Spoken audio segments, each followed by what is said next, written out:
first of all, when you get a complaint from an individual about anything, and you say, yeah, that's a legitimate complaint, and I want to take it forward to council and create a bylaw, is that really of interest to the vast majority of people, or is that only a very small minority that is upset with something or another?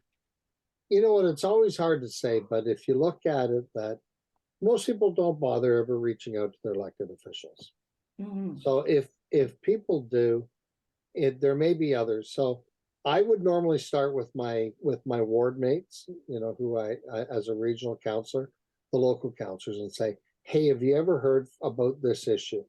I would then ask the other members of council to see, and then I would also reach out to town staff and say, because there have been times, I'll use the chicken bylaw as an example, the urban hens. When I contacted staff, they said, yes, we have been getting people asking about that. So then it becomes, how do we move this forward to get the information that we need?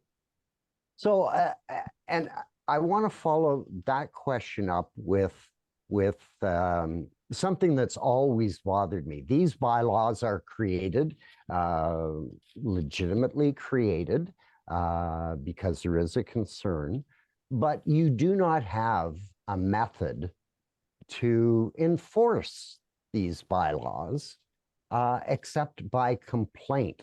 Yeah. So that really means that neighbor against neighbor, and that creates a whole atmosphere right there. So why are there not enough bylaw enforcement people to enforce these new bylaws that are coming forward? The cost. If you go to add in staffing like that, either if you have them under contract or with the number of bylaws they have, so there's two things. Cost is, and I hate using cost as the example, right? Because people might say, well, if there's fines at the end, it offsets it.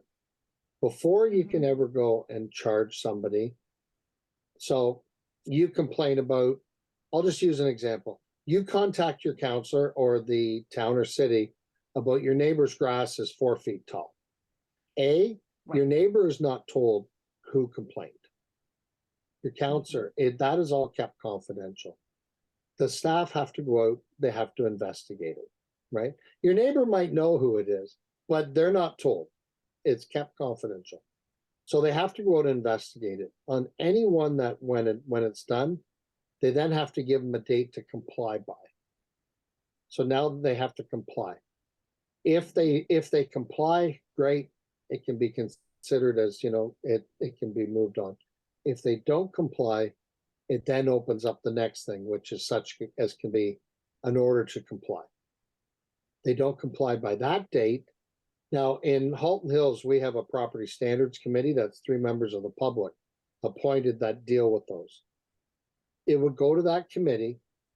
They would have to investigate it, and then there would be the charges or the work done, depending on what the issue is as well. So, you know, Mark, it takes that much time to be able to do everything through it.